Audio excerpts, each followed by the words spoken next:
Bola just for introduction of the guest and to tell us a few things about our guest speaker today. Personally, I've followed him on Facebook. I saw he also tried to publicize today's event and all that. So we thank you, sir, for calling you and for answering our call today. We appreciate your time and everything. So I'll just leave the door open to Bro Bola to go ahead and do a simple introduction, brief introduction of the speaker. Bro Bola, over to you, sir. Yeah, good afternoon, everyone. Can you hear me? Yes, sir, we can hear you loud and clear. Okay. Good afternoon, everyone. We have Mr. Richard Amatoku with us today. He's a broker and CEO of Rare Broker, which is one of the fastest growing brokerage in Bada.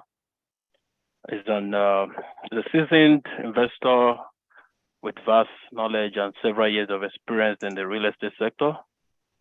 And like he said, he's on a mission to positively redefine the way people view and use real estate services. Like we all know, in recent year, Calgary has been ranked as one of the best cities in Canada to invest in real estate, and with good reason.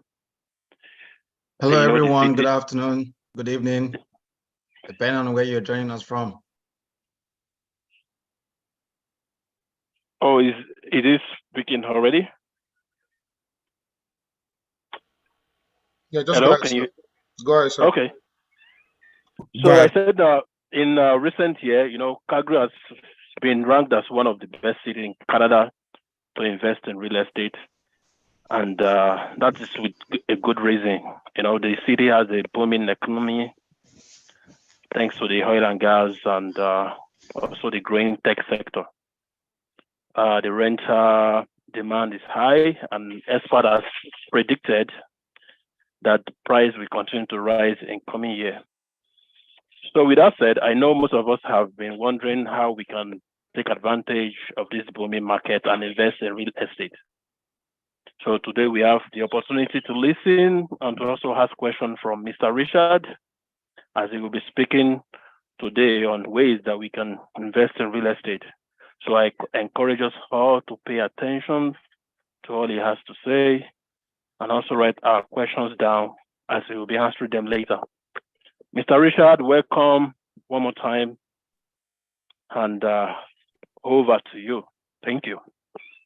Yeah, thank you. Thank you so much. And please, if you can allow me to share my screen, that would be awesome, so that I'll be able to share some information here.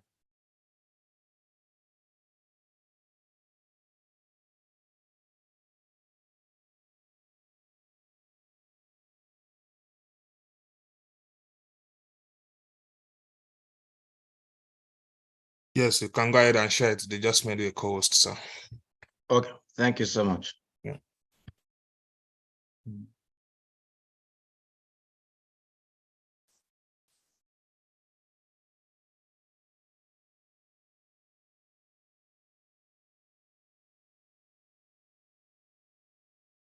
So can you see my screen?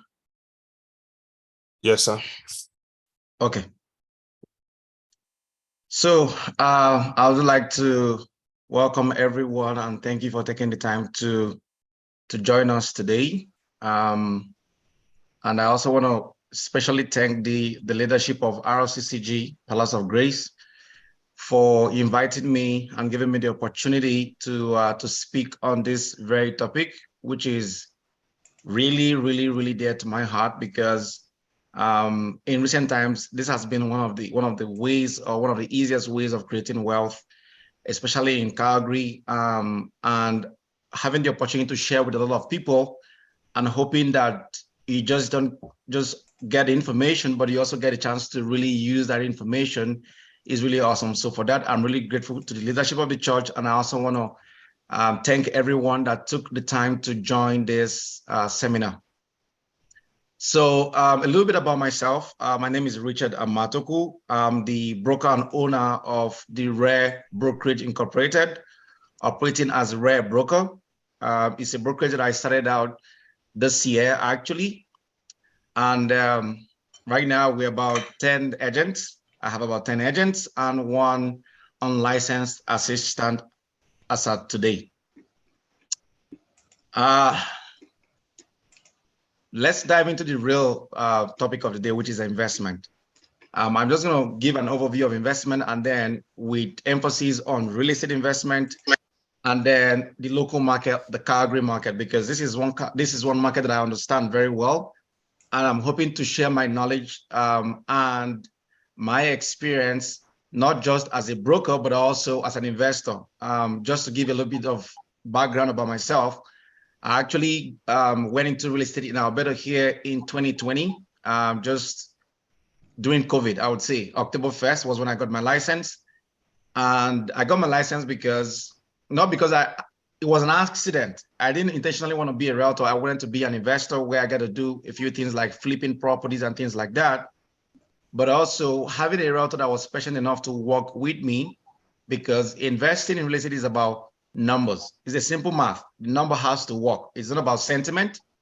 The number has to work. If the number is not working, it is not the right deal for you. So, but the realtor that I wanted to work with at the time, because it requires a lot of time doing your due diligence, figuring out if a particular deal is worth it, he didn't have the time to do that for me. So after a while, I was a little bit frustrated. I didn't get the information that I need to make a decision. And then I was like, okay, how about I just get a license so that I can have access to this information and be able to do my own analysis myself and don't have to depend on somebody else. So that was what informed me to get my license. And then when I got my license, I actually started investing in Calgary, and that was actively in 2021.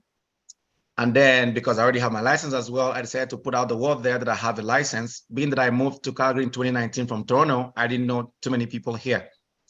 But by the grace of God and the hard work, I was able to build a sphere of influence, build my business, not just as a realtor, but now as a broker. And now I have a team of agents that are working with me. So my knowledge that I'm sharing tonight is not just for me as an industry professional, but also as an investor, an active investor in Calgary market. So when we talk about investment, prior to this time, I've also traded stocks, day trader. So just a little bit about myself still, because the reason why I'm saying all this stuff is to create that background to help you understand why I'm able to do things some type of way, or the type of way that I do things. And that's because there are some skills that are transferable when you day trade stocks. So you'll be able to make more informed decisions, do your analysis, and take out sentiment when you're investing.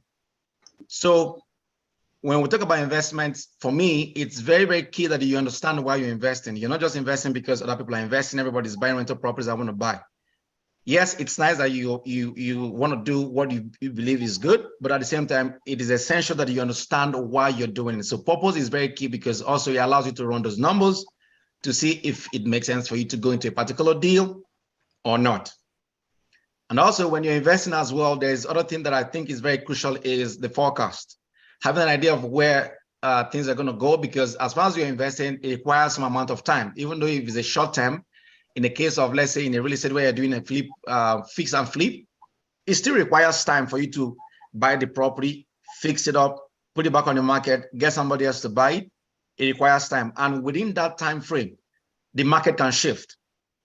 Okay, so being able to understand the current market and the future of that market based on the data available to you. So it's about data. You're using data to make that informed decision. So there is key, or is essential for you to have an idea of where the market is headed.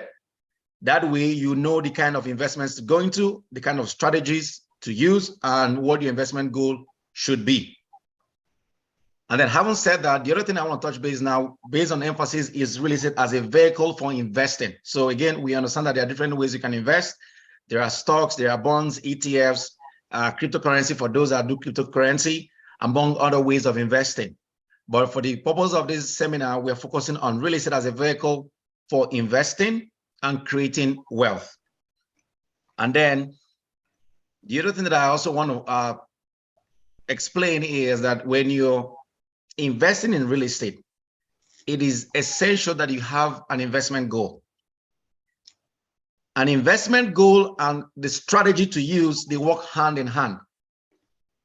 You can either have a goal and find a strategy that works for your goal, or you can have a strategy, and based on the strategy available, based on also the market that we're in, you're able to determine what the investment goal should be on this one. So it is very essential that you understand how investment goal intertwines with strategies and vice versa. So that way you'll be able to make more informed decisions, especially when you understand your local market, you know where the market is at the point in time, you have an idea of where the market is heading.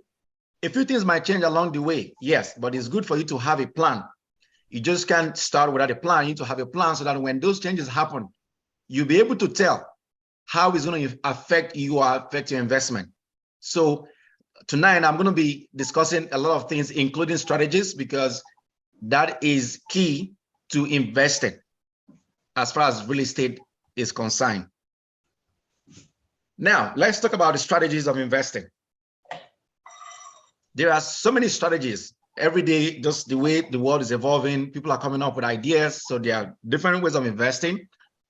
But I want to lay emphasis on this first set of strategies, okay? And this is something as a beginner or even as a seasoned investor, you find it very, very, very helpful. So also what I've done in terms of the strategies, I have tried to categorize a few of them.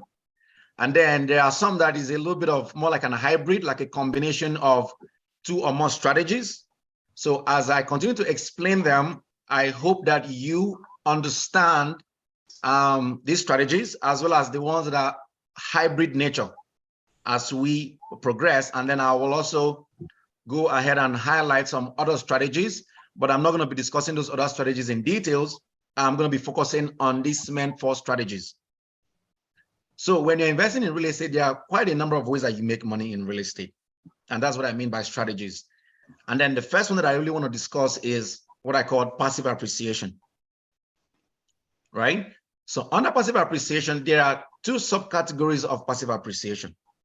The first one is, which is very popular, where you buy and you hold. So you buy a property, haven't done your analysis on that property. That is also in line with your investment goal. So when you know what your investment goal is, it will help you to screen properties. But the whole idea under the strategy is that you buy the property, you hold the property over time. And as you hold that property, a few things happen, especially using Calgary market as an example. We're in the seller's market and the market is growing in terms of the value of a home. The price of a home keeps growing. So in a case where you buy a property today and you rent out that property, assuming that you've done your due diligence and you're comfortable with the income that is being generated by the property, and then you hold it. As the market continues to grow, the property begins to appreciate passively. So you don't necessarily have to do anything apart from the fact that you manage the property, you have a tenant in there. But because the market is growing, real estate prices are going up in our local market, the value of your home continues to grow and you continue to build equity in addition to the mortgage pay down, depending on how you finance the property. So if you bought the property cash, of course, all the income coming from the property, apart from other recurring expenses like property taxes, homeowner insurance, and things like that, the bulk of the money stays with you in the case where you bought it cash. But if you financed it, you're using the income coming from the property to cover those expenses. And depending on what the numbers are, you are comfortable because, again, like I said, it has to align with your investment goal. If it doesn't, it's a numbers game. You move on to the next deal until you find a deal realistically that aligns with your goal. And based on that, you can go in. But the whole idea here is you buy the property, you hold it. The longer you hold it, because the market is growing, you continue to gain passive appreciation. So it continues to rise in price, and then you continue to build equity in that property by holding it. The other one is pre-construction. Pre-construction is pretty much is a hybrid strategy. It's a hybrid strategy because there is a passive appreciation part of it, and there's also the flipping part of it because of the nature of our market right now. Now, I'll explain what that means. In a pre-construction as a passive appreciation strategy, we know that the market is growing. So you buy a property from a builder. Again, I'm going to come to that in details later on, but in terms of the property types you should buy, but I'll use one very common example, a semi-detached property, which is what we call duplex here in Calgary. In case you're outside of Calgary, we'll call them duplex. A semi-detached property is also called duplex here in Calgary. So it's one of the property types or the best property types right now in our current market because of the rental potential, the rental income, the potential income that you're going to get from that property compared to the price that you're buying that property. But the whole idea under the passive appreciation is that when you buy that property from a builder, you're signing a contract, the house hasn't been built. And then typically right now it takes between 9 months to 11 months for builders to build out the property. So when you sign now, you're locking down the price now with the builder, and you have to ensure that there is no escalation clause in the purchase contract. That is a different topic entirely. I don't think we're going to cover that today, but you have to ensure that there is no escalation clause in there. So it means that your price is not going to change until the house is ready and you close on that deal. So what happens is that because the price is growing, our market is a growing market. When you sign a deal with a builder now, in the 9 to 11 months that the house is going to be ready, because the market is growing, the value of the property has gone up without you doing anything. Just signing a contract with a builder, giving them the down payment with a mortgage commitment later, and then just waiting for them to just complete your home. And then only for 9 months to 11 months, the property has gone up in value. And then to help put it in perspective, I'll give an example. In between January and March of this year, most of the investment pre-construction properties that I personally bought for my clients have gone up on the average of $100,000. $100,000, both from different communities, both Livingston, both Glacier Ridge, both Creekstone, in Pine Creek. All of those properties have gone up average of $100,000 between February, March, and now. So the clients haven't done anything. They only signed a deal with the builder with the conditions, with the down payment and the mortgage later, and wait for the builder to build out these properties. But now the property is not even ready, and they have about $100,000 on that property. So when they are closing now, their strategy might even change, because again, if their original strategy is to close on this deal and then still buy and hold it. So in the case of buy and hold, so they've bought the property, but as a pre-construction, when they close, they intend to hold it, assuming that's their goal. They intend to hold it. But with this kind of massive appreciation that's happened within months, they can also decide, you know what, I don't want to hold it. I want to sell it. It becomes a flip. Okay, so that's why I call it hybrid, because it gives you the opportunity to enjoy passive appreciation, but also you can choose to also hold it, rent it out, and then let that property continue to grow in terms of the equity in that property. So that is passive appreciation. And then the second one that I would like to talk about is what they call the forced appreciation. Many of us here, I believe, have heard about flipping. It's a very common term that we hear all the time. Oh, you say, oh, when you hear about investing, the first thing that comes to mind is, oh, I want to flip properties. I want to flip properties. It's very common. So flipping properties is an example or one of the subcategories of forced appreciation, because the whole idea of fix and flip is that you find properties that are a little bit old, outdated, and then you do some renovation to the property. The value goes up as a result of those repairs that you've done to the property, and then you put it back on the market right away, and then you sell. Again, it's a game of number, and you have to understand the market before you flip. There is if it's a balanced market, flipping is very good in a balanced market, and in some cases in a buyer's market. In a seller's market, it can be very profitable, but you have to be very careful. The reason why you have to be very careful in a seller's market is because ideally, because it's a seller's market, there is possibility that the property is overpriced. from the time you're buying that property. And then when you run your numbers about how much it's going to cost you to flip it or to fix it to the level that you can sell to get the amount you're looking for, you have to figure it out. But let me lay out the summary of how flipping works for those that really have interest in flipping. This is how it works to give you a general idea. Again, if it's something you want to do, I recommend down the road, I'm still going to explain that you work with a professional who will help you do a thorough due diligence on each property that you want to fix and flip. But here is how it works.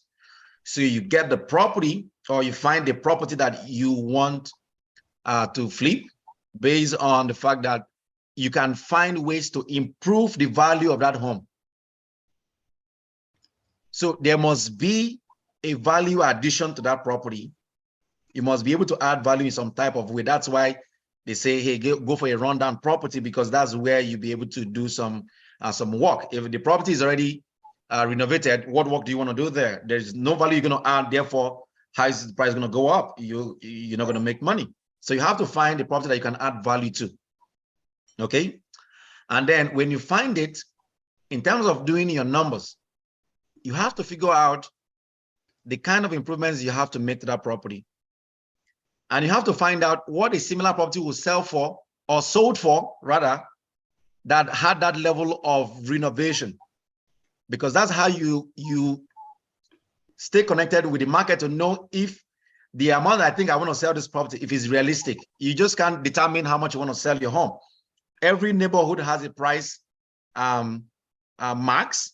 So once it gets to that price, regardless of the amount of upgrades you've done, renovations that you've done, all of that stuff, a lot of the buyers are not willing to pay above a certain amount of money for a certain kind of property in a certain neighborhood.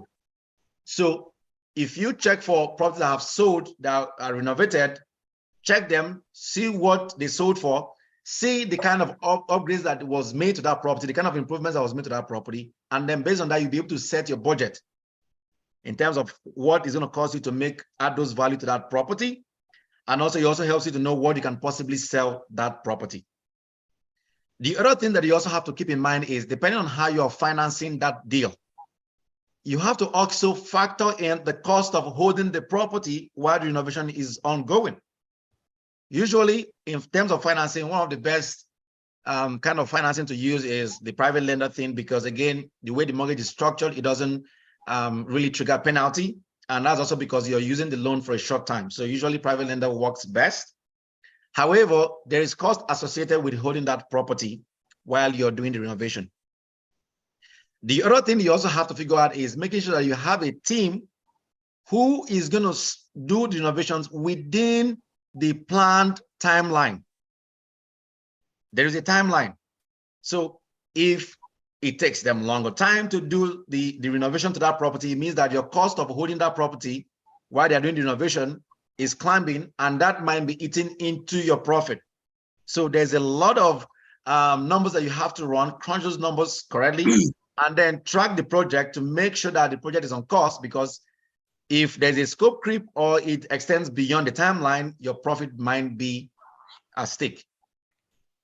But that's the whole idea of the fix and flip. Find a property that you can add value to it, add the value, and then based on that, you'll be able to sell at a higher price and you go away with the difference. And also, there is the other thing about flipping.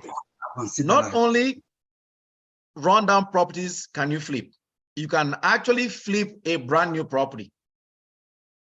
Again, this is not common. But again, in our market, because we are always finding ways to bring value to our clients, we have discovered also that you can actually add value to a new property. And I'll tell you the kind of property it is. In the case of a duplex, again, I always highlight duplexes, which are semi-detached properties, because they are the best property type right now in Calgary, in my opinion, because again, investing is a game of numbers. But what happens is that in some cases, you might be able to find a duplex that has a side entrance, but the basement is undeveloped. Usually what the builders charge to do a basement, you can actually build the basement with a contractor yourself at a fraction. Okay. And the beauty of it is that in terms of our resale market, resale means property that is already in existence, that is being sold. The resale market is always keeping track of what the seller is asking for a similar product. They are always somewhat almost at the same level. So if a builder sold a duplex with a legal suite for $650, it means that if you buy a duplex that has an unfinished basement for $550 and use 50 grand to do $50,000 to do the basement, so bringing your cost to 600, there is 85 or better still 95% chances that you can sell that property for 650. That leaves a $50,000 profit. But in this profit, I haven't factored in the cost of selling because you have to pay realtors. When you're selling a property, you as the seller pays both agents. When you're buying, you don't pay your realtor anything. But when you're selling, you pay both your own agent as a seller and the buyer's agent, you pay it. It's the standard practice in Alberta. It's not negotiable. So that's it. So not only can you fix a rundown property, you can also flip a brand new property. The whole idea, like I said, remember, the whole idea is you should be able to add value to the original property and then enjoy the difference. On the other hand, you can also buy this property, add the value by doing the basement at a lower cost than a builder will, and then also decide to rent it and hold it. That's why, again, you have to understand the market, and then you might be able to combine some strategies as you deem fit, depending on what your investment goal is. Okay? And then under the first appreciation still, there's another strategy that is called the BRRRR strategy. The BRRRR strategy is also another common strategy now.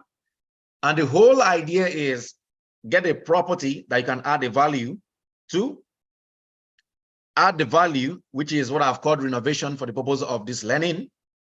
And then you rent it based on market rent. And then that equity that you've gained based on the improvement that you've made, you can actually pull it out by refinancing the property. So you're taking out the equity in that home, but you're still keeping it. And then you repeat it. So that's the whole idea of the BRRRR strategy. So you buy a property, you add value to that property, you rent it, you refinance it, and then you repeat, you do the same thing over and over again. This strategy is a very sweet strategy if you can qualify for the mortgage. Okay, if your income is strong enough, it's a very good strategy because oftentimes, in some cases, the amount you're pulling out of the deal might be close to what your down payment is, or might even cover your down payment plus extra. In some cases, depending on how much appreciation has happened from the time you bought, you added the value, and what the market value of that property is. So it's a very, very, very good strategy because it allows you to pull back the cash that you invested, or part of the cash that you invested, or all of the cash you invested, depending on what the numbers are saying, but at the same time, keeping the property, especially if the income from the property can continue to cover all the holding costs, like your mortgage payments. If you have a property manager, you pay them their own share, and then homeowner insurance, and then property taxes annually. So it's a very good strategy, and I'll give you an example to put into context for you. I have a client in 2021 that bought a condo in downtown Edrei.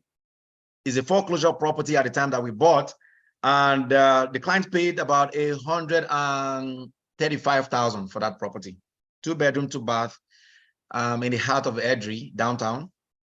In 2021, it was still a very good market at the time.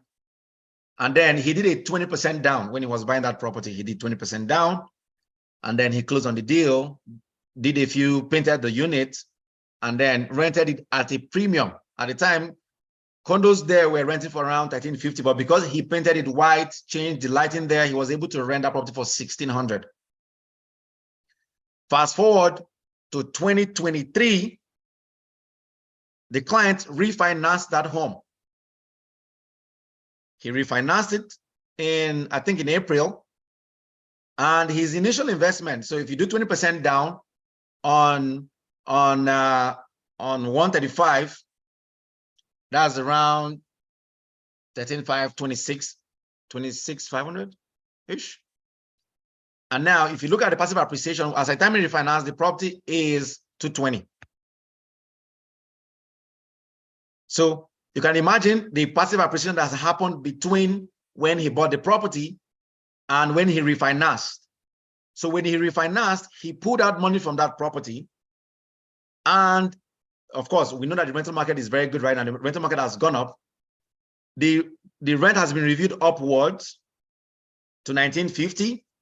And the income from the property still covers all the expenses of owning that condo fees, mortgage payment, because his mortgage payment is around, right now, his mortgage payment is around $1,060, I believe. Condo fees around $350. So his holding cost is below 1,500. And here he is still getting a cash flow from that property. And then when you factor in property taxes on that property is around $1,200 a year, divided by 12 months, around $100 a month. If you see the numbers, he's still walking away with about $350 thereabout on a monthly basis. Haven't put out his initial investment, more than initial investment. He has made profit that he has put out in cash, and he still owns the property, and the property has continued to generate income and continue to build equity by using part of that income that is coming from the property to pay down the mortgage, and still has some money left at the end of the month. So the BRRRR strategy is a very good strategy. But again, remember, the number has to work. The number has to work. And then the other strategy is what I call the mortgage pay down. So the whole idea of the mortgage pay down is you bought a property, you've done your due diligence, you've put tenants in the property. In this case, you are assuming that there is no appreciation, so to say. So we want to assume that the market is flat. If the market is flat, but the income from your tenant is covering the expenses, by those monthly payments you're making, you're paying down the loan, so you're building equity. So whether or not the market moves up or it stays flat, you're still making money because you're using the income from your tenant to pay the loan, you're paying down your principal, so you're building more equity. And the longer you hold the property, the more you pay down the mortgage, the more equity you have in that property. And then the last one is the positive cash flow. Using the example of the condo that I just gave, the whole idea is that you buy the property, rent the property, the cash flow from the property covers the expenses, and then you're still left with something at the end of the month or at the end of the year, depending on how your goals, what your goals are and how you structured it. But typically monthly, at the end of the month, the income covers all the expenses and you still have some money left.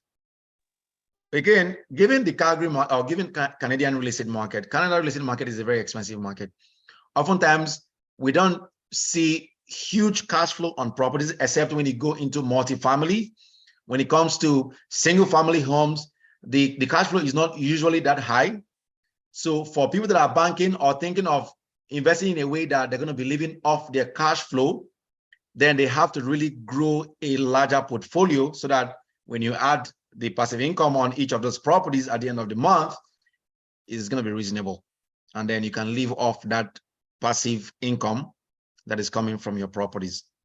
So these are the most common strategies, and as simple as they seem, when implemented correctly, there is no limit to how much wealth you can grow. So the other strategies that are out there, but I'm not going to be discussing them in details, but just to mention them so that you know that they do exist.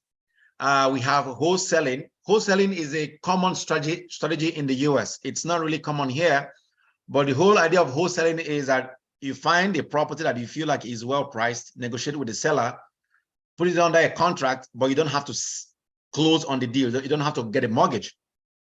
So you just put it on that contract, and then you go start marketing that property, looking for somebody else that wants that same property or wants that kind of property, and then you sell it to them at a higher price.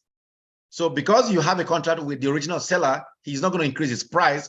Now you have a new agreement between yourself and the new buyer that you found at a higher price, and then set the closing date. The day the new buyer is closing, he brings the money, you pay it to the original seller, and then you take the difference because you sold it to the new guy at a higher price and you didn't take out the mortgage on that deal.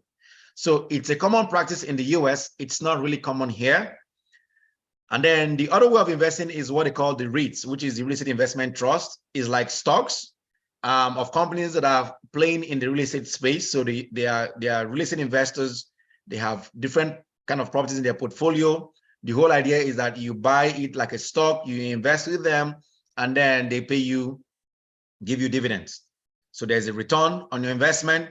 And one of the benefits about this is that you don't have to get involved personally because they have fund managers who manages those funds.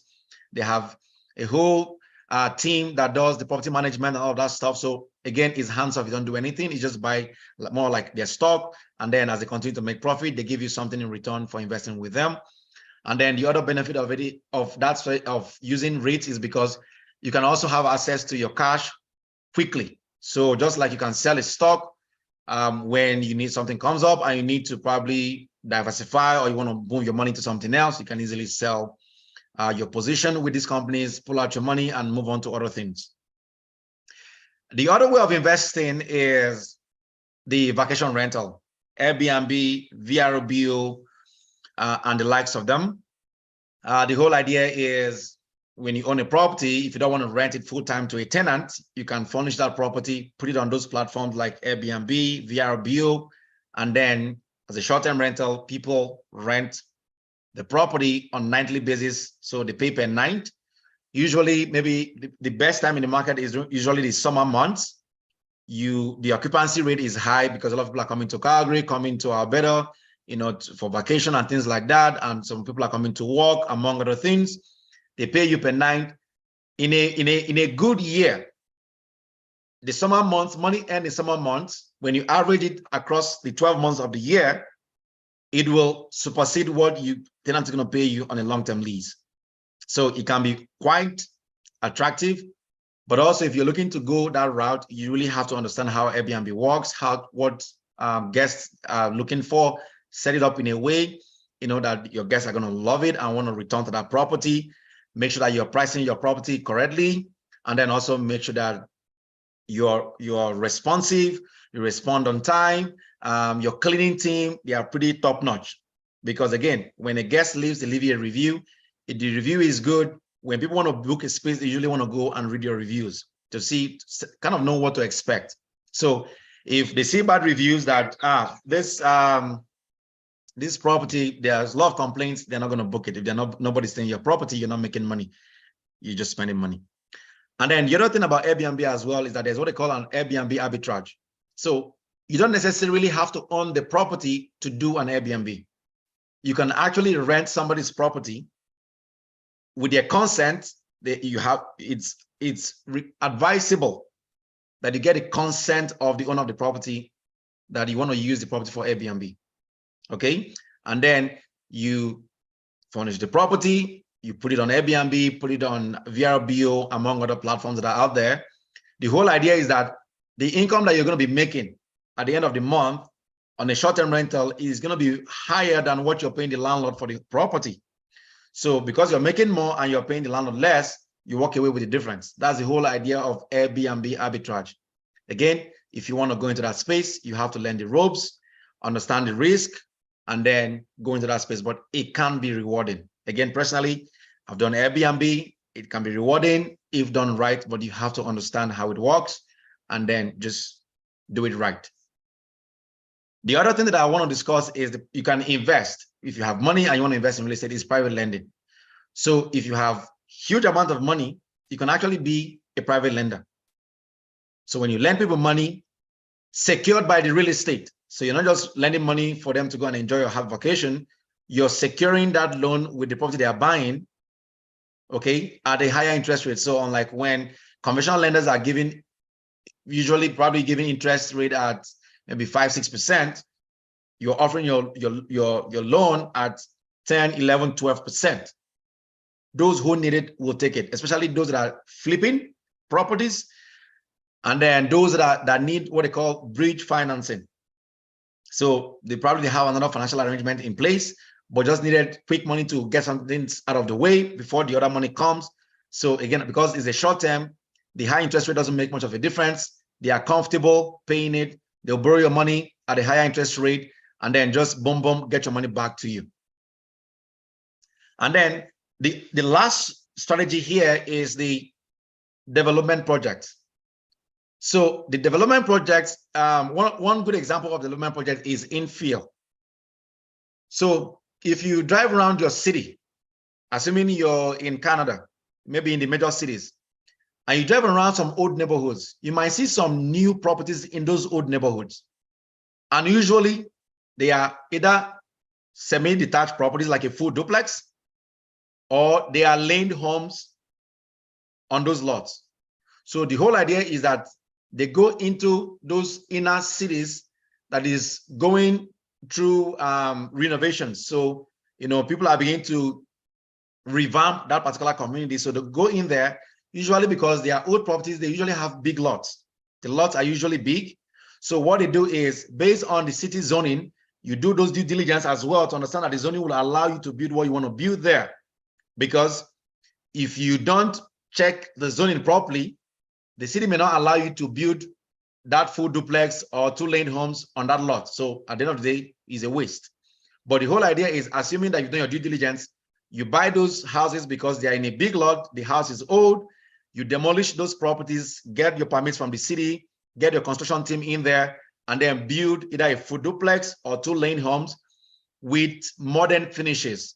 You make it very, very classy, very stylish, and then you sell it. So because those communities are established communities, there are schools, there's transit, among other things, and some of them may also have some family members that they really want to stay close to, or they might have some attachment to that particular community, so they are willing to pay the premium to remain in that community. This strategy can be very, very, very rewarding if done right, because on average, when you get, using Calgary market as an example, you can get a property, the old house in the older community around the 500, 600 mark. And then you factor in your cost of construction, which can go, if you're building a full duplex, probably might go like $500,000. It brings you around $1 million, one or two. But you can also sell, again, if you look at the average price on the market, the minimum you see for infill, you see minimum maybe around 800s. But usually you can also, when you look at the market, most times now in our market that we're in, we see more of 1.1 to 1.3 million. So oftentimes the cost of one, when you sell two, only one has covered your initial investment. One is profit shared among investors, because it requires huge capital. So oftentimes you may have to come together as a team to do these projects, and then you also share the profit. So these are some other strategies, like I said, that you can use to invest in real estate. But the main focus is on these other strategies that I talked about: the passive appreciation, the forced appreciation, the mortgage pay down, the positive cash flow. And then when you go into passive appreciation, you talk about the buy and hold, you talk about pre-construction.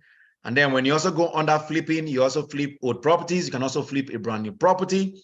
And then you can also utilize what they call the BRRRR strategy. So these are the strategies that you can use to invest. Now, let's talk about Alberta. So I'm licensed in Alberta at this time, and my focus as a broker is in Alberta.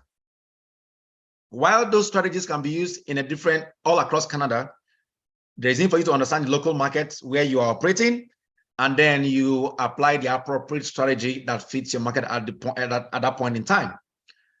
But in my case, I'm focusing on Alberta because this is where I'm licensed. This is where I play. I know, I keep track of what's going on in the market. So I'm going to be speaking about Alberta specifically moving forward. So here, my goal here is to capture the potential of our Alberta real estate market. What is really driving our market? It is important to note, which I'm going to share in the next slide, to see how the Calgary market has remained resilient even since the interest rates started going up. All other major markets have gone through correction, price drop. Calgary did not go through correction. And I'm going to show you this chart shortly. So Alberta real estate market is really attractive right now for a number of reasons, but I'm capturing 4 reasons right now. One of them is the population growth. The other is the economic growth. The other one is the job opportunities in Alberta. And then lastly, I'll talk about lifestyle. So to keep it short, I'm going to give you facts, some facts that I've put together to understand what is going on in Alberta. And then again, you can always reach out to me, connect with me. We can have a chat one-on-one, and I'll be able to share more information. And you can also do your own research online, right? You can always do your research, compare what you're reading to what is presented to you today, and then you'll be able to also make your own informed decision. So let's talk about the population growth.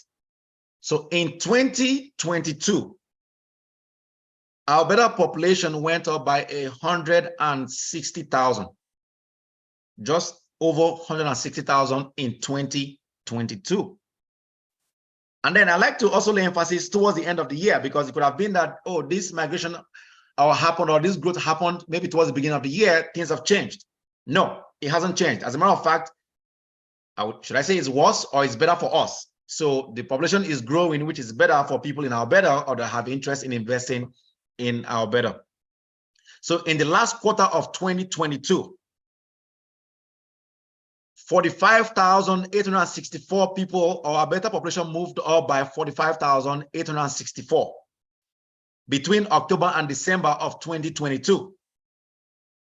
And then in that number, just a little bit over 29,000 are international. So unlike before, where we see people landing in Ontario, landing in Toronto, we are beginning to see high influx of people straight to Alberta, moving from their countries of origin to Alberta.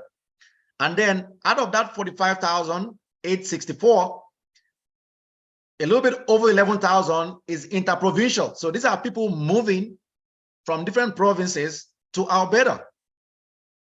Mind you, the 160,000 that we talked about in terms of the total population growth for 2022 is net. So they have factored in people that moved out. So for those that moved out because of work or for whatever reason, family, they've factored those numbers in. So they've done the adjustment, and yet over 160,000 people moved to Alberta in 2022. Now, we have seen what happened in the last quarter of 2022, but let's even look at 2023. The data for 2023 was released on July 5th, which is a few months ago, like 2 months ago. So it's pretty recent. So the other one for the second quarter is not out, but let's look at the first quarter of 2023. Only first quarter of 2023, over 56,000 people have moved to Alberta between January and March of this year. Okay, and then of that number, almost close to 36,000 are new residents, and then over 20,000 is interprovincial, with Ontario and BC leading these numbers. Ontario over 7,000, approximately 7,700 moved from Ontario this year, first quarter of this year, between January and March, and 3,005 moved from BC. There are other, again, from other provinces that moved, but I'm just highlighting Ontario and BC because they are our next competition. And then you have, in total interprovincial, we're looking about slightly over 20,000 people moved to Alberta in the first quarter.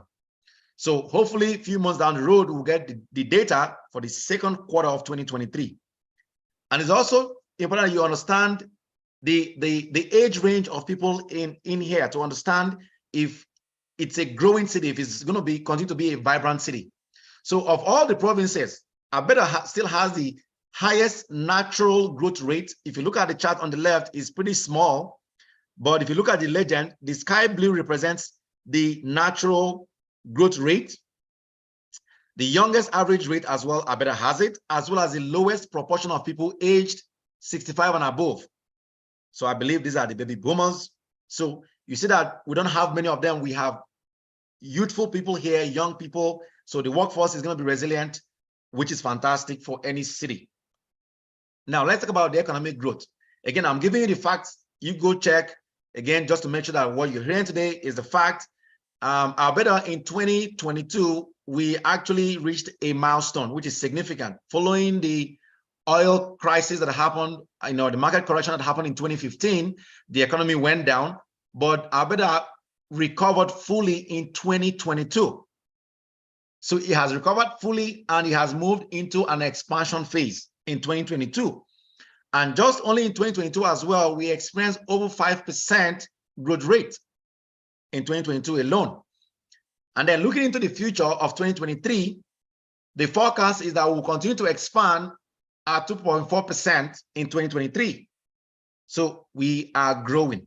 So the economy is good. Then let's talk about job opportunities, because this is something that usually comes up all the time. They'll be like, oh, are there jobs in Alberta and things like that. So because of my time, I'm really going to be slightly fast. Again, my numbers, my information will be displayed. You can always reach out to me, and then we can always discuss other things that are not covered during the course of this seminar. But in terms of jobs, these are the details. These are facts.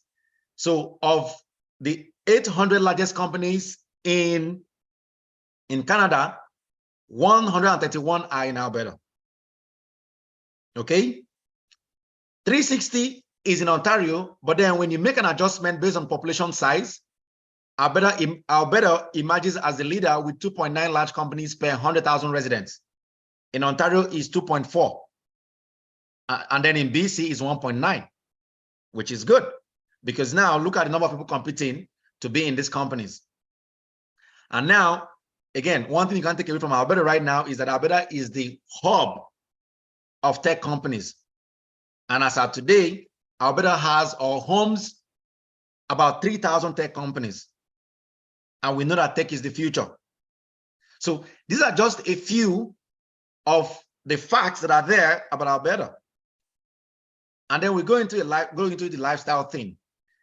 I'll capture a few things. Again, we've always been on record when it comes to livable city, one of the most livable cities in the world. We've always been there, and then the facts are there on the internet. You can look it up. And then when you talk about the financial and work benefits, again, Alberta ranks one of the best. We talk about the low cost of living. Regardless of the high rental prices, Alberta is still relatively affordable compared to the two other major cities that are bigger than us, which is Toronto and BC. Ontario and BC, apart from them, when you compare to those places, Alberta is still affordable regardless of what's going on in our market right now. Again, we have very low sales tax. Here we charge only GST 5%, unlike Ontario where they charge you GST and HST, so you pay from your nose. And then when you compare us as well with BC and Ontario, our real estate market is still somewhat, I used to describe it as being on sale. We are gradually coming out of sale. So our Alberta market is no longer on sale as it used to be, but it's still affordable when you compare it to these other two provinces, and then even the rental market as well. And then, of course, to highlight, speaking about Calgary specifically, in this case, Calgary is a beautiful city. I've lived in Ontario before.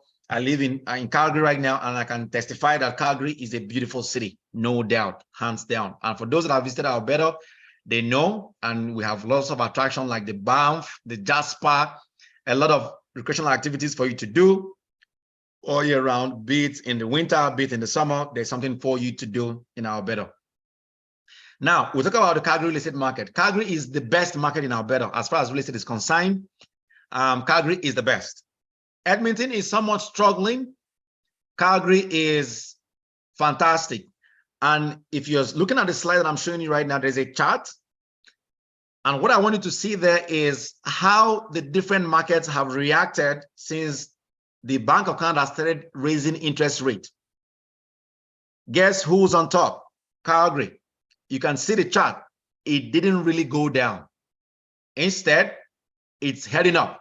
All other major cities, if you look at Vancouver, you look at Montreal, you look at Edmonton, you look at Ottawa, you look at Toronto, you can see how the prices went down. Those curves represent correction, price drop. But if you look at the very top one, which is Calgary, you can see how we flattened out initially. And then after a while, people be like, you know what? This is still a fantastic market. Boom. And we're going up, and we're still going up.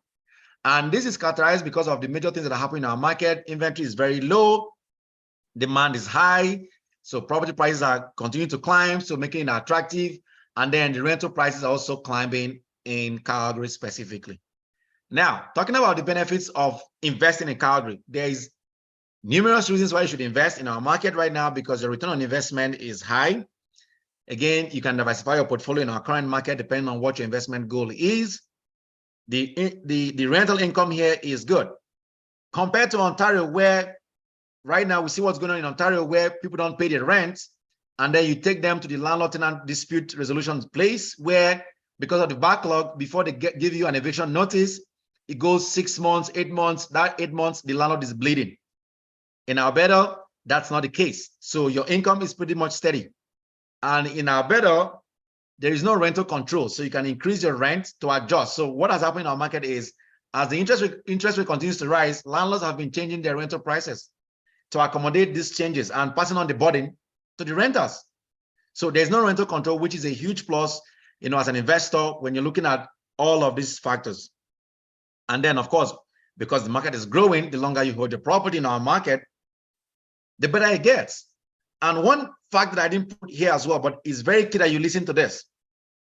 If you go back to 2014, the average price of a single family home in between Alberta and Ontario used to be around $86,000. Today is around $600,000. What does that mean? It means that there is room for growth in Alberta. There is more room for growth. So again, the longer you hold, the better it tends to get. And then, which areas? Questions that I also get often is, which areas should I invest? Which part of Calgary should I invest? Again, right now, Calgary is on fire. Pretty much anywhere you invest in Calgary is, apart from just very few communities, can be good. And that's because there are a lot of things that some renters are looking for in terms of maybe proximity to amenities, transportation, and job centers. But preferably, I prefer newer communities for quite a number of reasons. Because again, if you're living in Calgary, oftentimes you need to be mobile, except you're living downtown. So because you're mobile, it doesn't really matter where you live. And because Calgary is still put together from one end of town to the other is about 55 minutes max. From the city center to the end of the city is usually around 25 minutes. So I prefer newer communities because, again, the properties are newer. So the properties usually are under warranty, lower maintenance for you, modern appliances, lower cost of utilities. So it's more attractive to people, to renters. And then renters prefer it because, again, like I said, the utilities are a lot better because the appliances are newer, energy efficient, and things like that. And then, of course, they enjoy the pride of living in a brand new home. Who doesn't want to live in a brand new home anyway?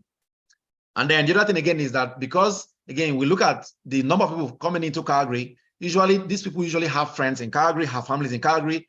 Because they are younger families, they are also in these newer communities, and they also want to stay close to their friends, they want to stay close to their families. So they end up renting or wanting to rent in those newer communities because, again, sometimes when you want to have somebody help you hold your kid, who's better than a family friend? So usually they want to stay close to their family and friends so they can help them sometimes, drop off the kids, be able to do a few things and all of that stuff.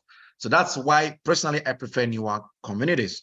But again, investing is a numbers game. Do your due diligence, the numbers work, you can go in. And then when you talk about financing, there are quite a number of ways you can finance your deals. If you're investing, we have the traditional mortgages, where you talk about like the big 5 banks, you have the monolines. The monolines are lenders who focuses more on mortgage. They do not take deposits like hold deposits. They are just mainly financing deals. And then we have the private lenders, which are very, very appealing when it comes to flipping. And then we have the partnership joint ventures. Like I said, in the case of, let's say, the infill, it's capital intensive. So you may want to, team up with a few people to raise money, to do the deal. Haven't done your numbers and probably you felt, okay, because the way you did the number, you felt like probably buying this property cash and doing the renovation and putting it back on the market or rebuilding it and putting it back on the market makes more sense. So you don't have to pay money to the private lender. In the case where you're doing infill, you can actually partner with people or do what they call the joint venture JV to get those things done and share profit and everybody goes home happy. Okay. And then just something you should note. So while I'm saying all of this stuff, and sometimes, it seems to sound very sweet to your ears, it's good to understand that a few things might happen when you invest, because again, there's this forecast portion of things. So which is market volatility. If there's anything that I've learned from COVID, it means that there's something that can happen in this world that can change things and can shake the world. So while we see based on the data available that the market is going to remain resilient for the foreseeable future, again, anything can happen. And then, of course, we see people that are already shouting right now saying, oh, the rental market in Calgary is growing too much, government should intervene. Regulations might come that might put the rental limit. So you can no longer increase your your rent the way you want. The government might set a limit, in terms of how much increase can happen, over a period of time for rental properties. But as of today, we don't have rental control. But again, it's just an example of a regulatory change that might happen in the future. I'm not saying it's going to happen. It's just an example. And then the other part is if you're investing, especially if you're outside the city, having a good team to manage your property is essential. So again, that's something that you have to think about. And then, of course, if you have a team managing your properties, you have to make adequate arrangement, for the fees. It's not free, so you got to pay for the service. And then the due diligence. So again, when it comes to investing, it is very, very, very, very crucial that you do your due diligence and research. Oftentimes on the outside, you may not be able to have, or you may not have access to the data that you need to make informed decisions, right? You may not necessarily have the information that you need. So again, like in my story, when I started this seminar, I shared information about how I got into this business. Again, it was because of my own personal life. I wanted to be an investor, but of course, I understood that numbers is arithmetic, right? So I needed access to data to be able to make more informed decision. I wasn't getting it from my realtor at the time because of the, you might actually review quite a number of properties before you find the deal. So sometimes some realtors just say, you know what, no, it's not my thing. I don't have the time. So having access to data is essential. And in a case where you're not licensed, you don't have access to some of those data, it is very essential that you work with a professional who has access to those data, and preferably if the realtor is an investor. So not only is about selling you a property, but because he is an investor or she's an investor, she understands or he understands the market and is able to guide you and as well explain certain things that you may not pay attention to when you're working alone. So that way, when you're making a decision on any deal, you are sure you have all the information. It's just a question of how do you want to proceed, but the information is there for you. And then with just some thinking, some common sense, some risk, you'll be able to, based on your risk appetite, you may be able to select the kind of investments that you want to go into. So it is very, very essential, or I highly recommend that you work with a professional. If you're not a professional on this seminar, if you're not a realtor that is joining us and you want to invest, again, remember that especially when you're buying, you're not paying the realtor. The seller is paying the realtor, so you're not losing anything. So use the service. Use the service. We've seen people get burnt over and over and over and over again. And that's why I strongly recommend it, so that when you work with a professional, they'll be able to get you the market trends, help you do the forecast, help you analyze that particular property in terms of the history, the conditions of the property, the rental demand of that property in that area in the case where you're buying and holding, and also what the vacancy rate is, so that way you know how much cash buffer you should have. So in case you experience any vacancy, you'll be able to still cover your holding costs pending when you rent that property out. So these are the things that a professional can do for you. And that's why it's a no-brainer for you to work with a professional, because especially when you're buying, you're not paying him. So again, please, even if you're buying a pre-construction, work with an agent. It doesn't cost you anything. An agent that has a good relationship with a builder, knows about all their promotions, and can help you negotiate, get all of those stuffs that you need. Because oftentimes what I've seen is that sometimes these salespeople at the builder's office, they work for the builder. They are not licensed realtors. They don't have a realtor license. So they are not bound by the realtor code. So they can literally do how they like, and nobody can hold them responsible because they are part of the builder, the company. They are not agents. When agents behave in some type of way, you can escalate it, report them to appropriate authorities, and then they will intervene. But in the case of a builder, you're only working with a sales rep. They are not working for you. They do not owe you fiduciary duties. So they don't really have your best interest at heart. When you come with your own realtor, your realtor owes you fiduciary duties, has your interest at heart. So he puts your interest first before his interest. and will still be able to get you all the supposed deals that the salesperson at the showroom will want to offer you. The realtor can get it, and in some cases surpass it, especially if the realtor has a good history with the builder. So again, even if you're buying brand new, resale, whatever you're doing, work with a professional. Please, I'm begging you, it doesn't have to be me. Just make sure that whichever realtor you're working with is knowledgeable in the area that you're investing in, because there's no better person to advise you than somebody that has done it before, knows what to expect, probably has learned his lessons doing it or her lessons doing it, and of course will help you avoid falling into that pit hole. So it's essential. And then to conclude today's seminar, the idea here is that the future of Calgary or Alberta real estate is promising, especially Calgary. The future is promising. Yes, the prices have gone up, but if you ask me, should I still invest? Again, it's a numbers game with the forecast. If the numbers work for you, go in. Go in. Interest rate is temporary. And when you crunch the numbers, you just might be surprised depending on what your situation is in, maybe in terms of your down payment, your credit history, all of those factors. If you go in now, let's say the number works for you now, it can only get better, because again, we're already seeing how this interest rate hiking is affecting families and all that stuff. The Canadian economy is highly connected or intertwined with real estate. So government will always do certain things, some type of way to protect the industry. In a worst case scenario, after a while, interest rate is going to go down. It's a question of when, but it will. If it goes down, now that the interest rate is high and our market is this strong, my question to you is this: if the interest rate starts going down, what do you think is going to happen to home prices? Because definitely there are a lot of people that are hoping that interest rate is going to fall before they make a move. So when all of those people come back into the market, demand increases, what do you think is going to happen to home prices? I'll leave that for you to answer after the seminar. Think about it. So if the numbers work for you to go in now, there is higher chances that when interest rate starts going down, values will start going up. And when you renew your mortgage, you're renewing your mortgage at a lower interest rate because mortgage is going down. So it becomes a win-win for you, something to think about. So again, there's a lot to cover when it comes to real estate investment. Right now, I made a video some time ago about Alberta Calgary market moving past your primary residence, just buying a place over your head, having a roof over your head. We've gone past that. Right now, we're talking about creating wealth. Here is an opportunity. Personally, as an investor, I'm benefiting from it. My clients are benefiting from it. And my prayer for you and my hope for you is that you act and benefit.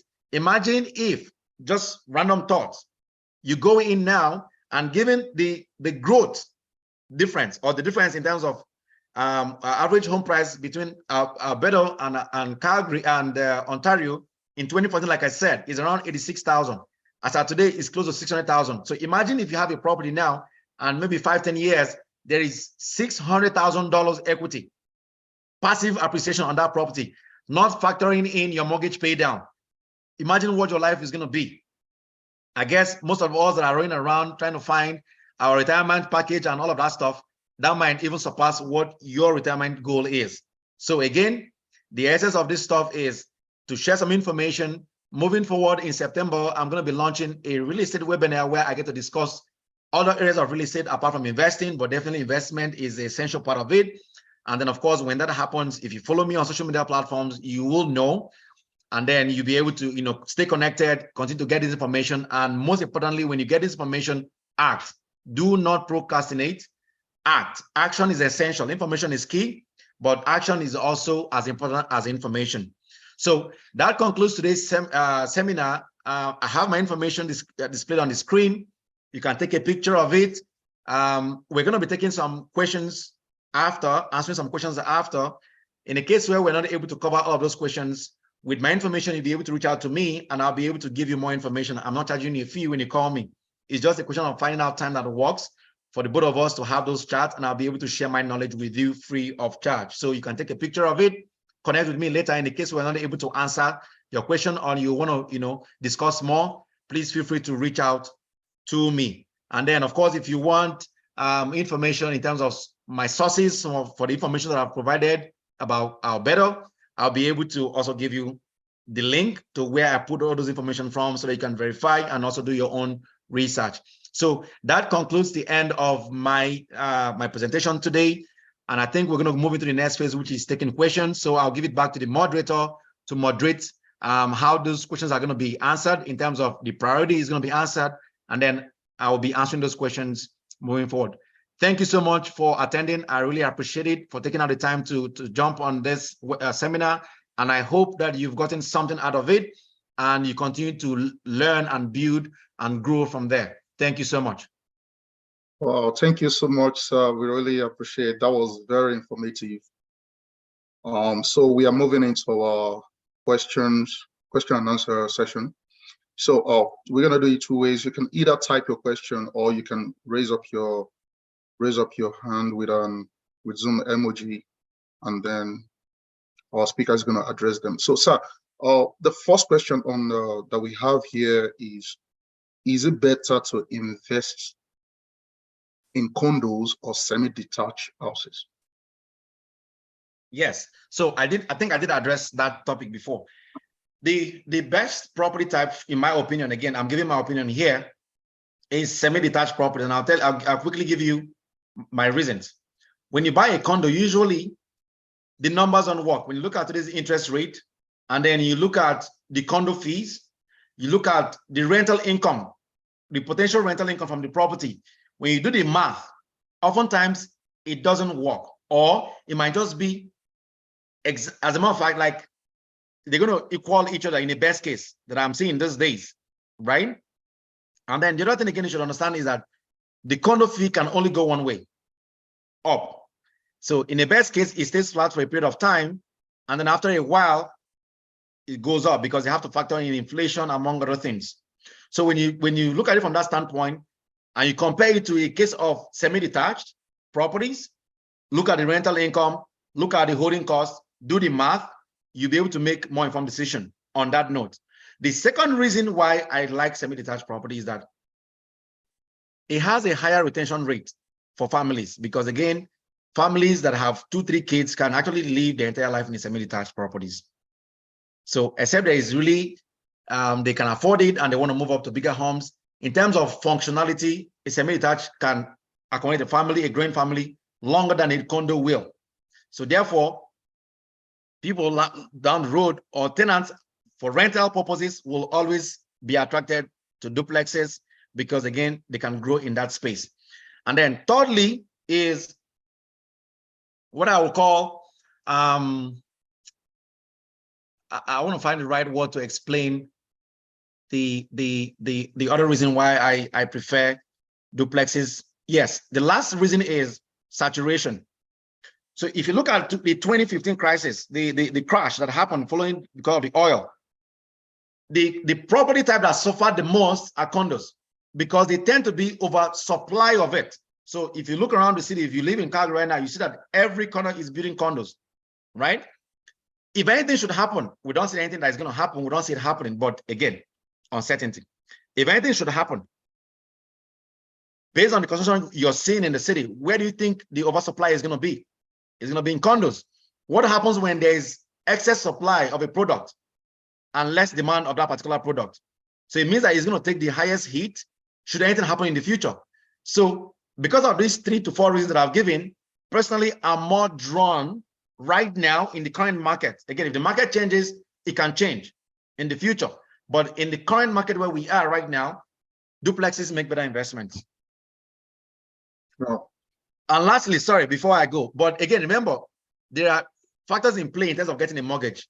If you cannot afford a duplex, that your income can only get into a condo, get a condo, do something, invest, let the money work for you, right?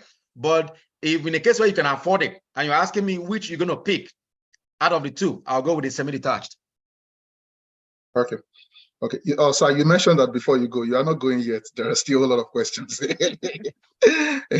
So the second question we're going to pick from the chat before we go to the people raising their hands up. He said, what are the recommended strategies for different capital levels? And also, which communities are not advisable in Calgary? Okay, so when you say strategies, again, remember one of the experience strategies, they all have their features. So again, there are quite a number of factors, like I've explained about maybe your income, your down payment, that you have, and things like that will inform where you fall in. And I give an example of an infill. When you're doing that development, you're in the development space and you're doing infill. It's capital intensive. If you don't have money, you can't even play there. So there's no need. So at the end of the day, is what you have will determine where you're going to go. So it's a broad question. I don't have your financial details, so I can't tell you which strategy you're going to use, but I've explained those strategies. And then either you connect with me to learn more, I'll learn about your situation and advise you, or you use the information that I've given so far to check yourself.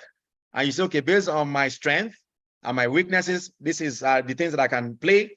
Or again, remember that even if you don't have so much money, the JV, which is joint venture, is also an option. So you might also start looking for like minds that you can pull your strengths together.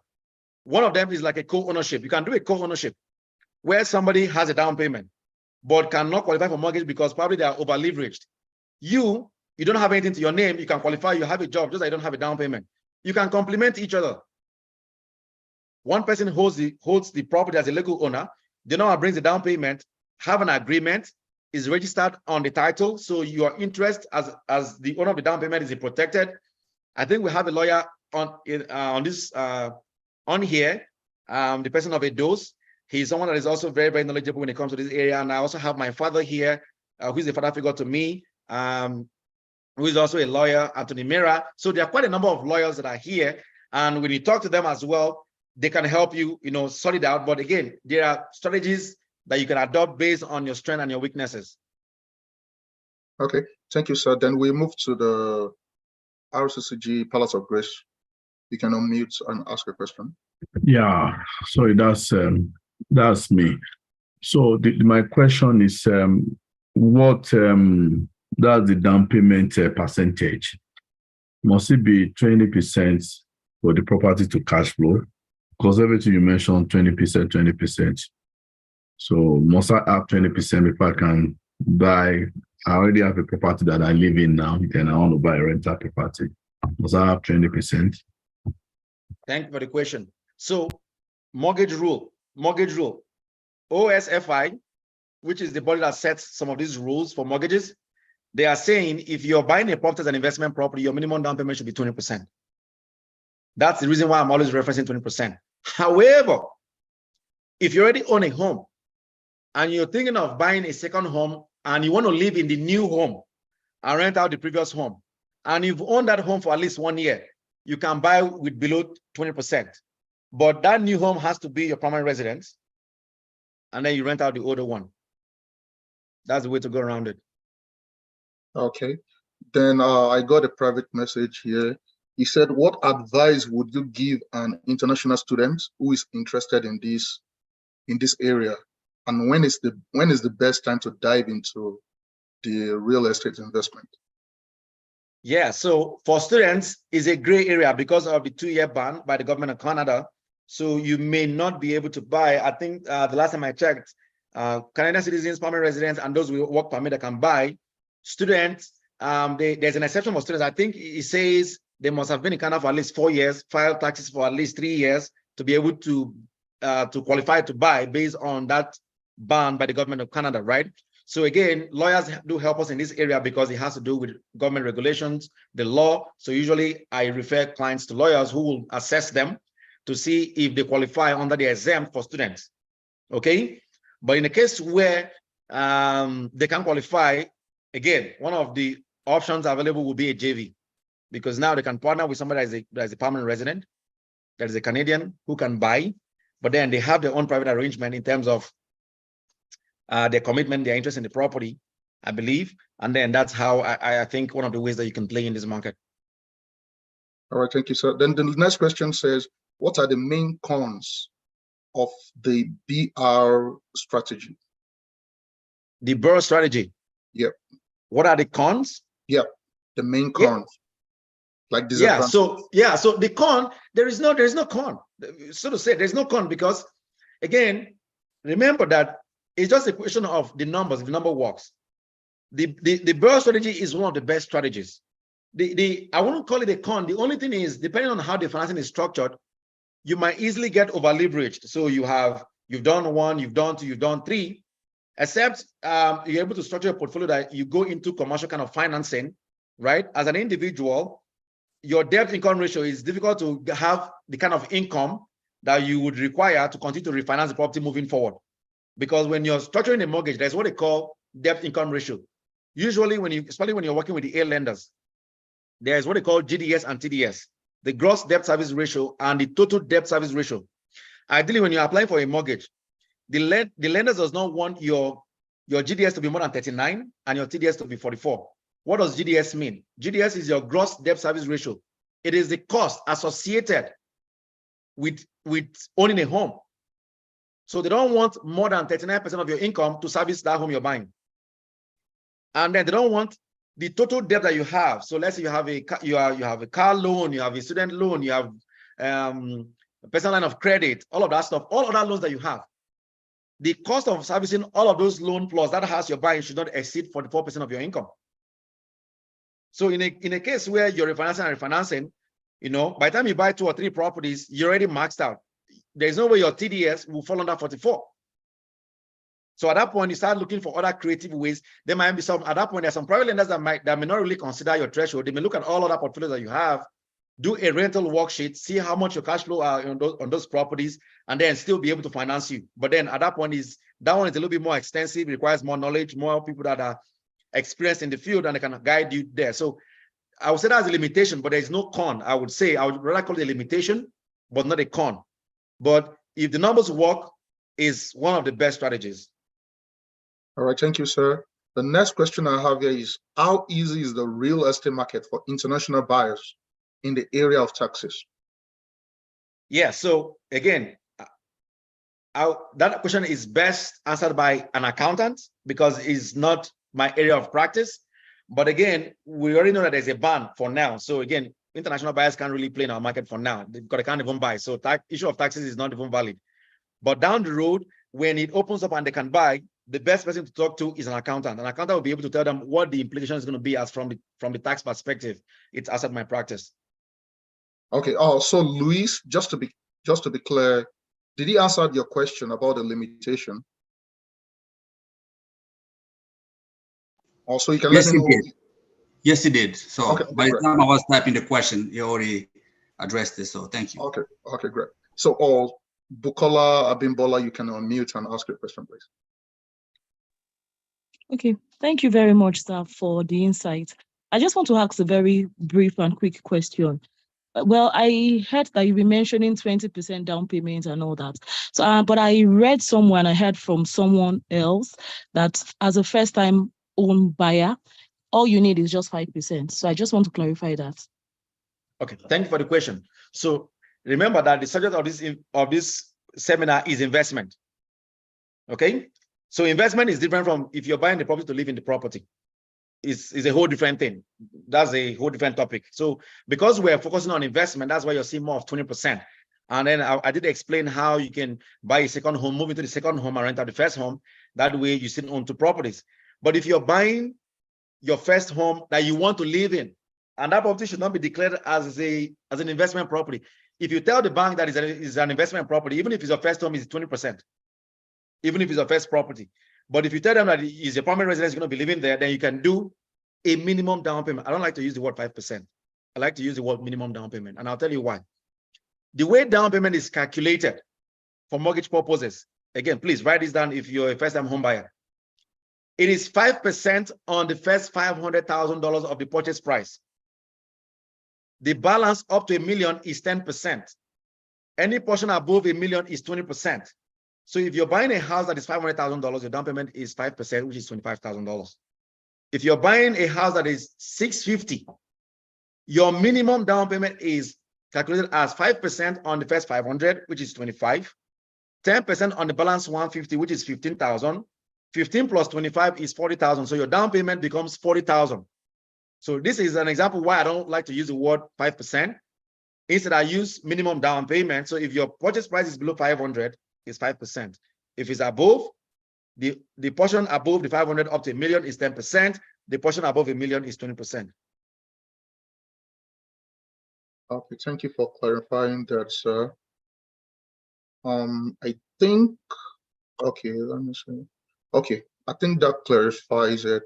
Do we still have any other question? Yeah, my question, I still have one more question, still on that 20%. So the second house, must it be bigger than the first one, or it doesn't matter? Let's say the house I'm living now is 700,000. So, and I want to buy the second one that is 300,000, and I want to keep the two. Does it matter? It doesn't matter, but it has to make sense to the lender, because again, remember, those underwriting this part is like me and you. Families downgrade, right? You can choose to downgrade. Let's say, an example, your kids they are all grown up and they've left the house, right?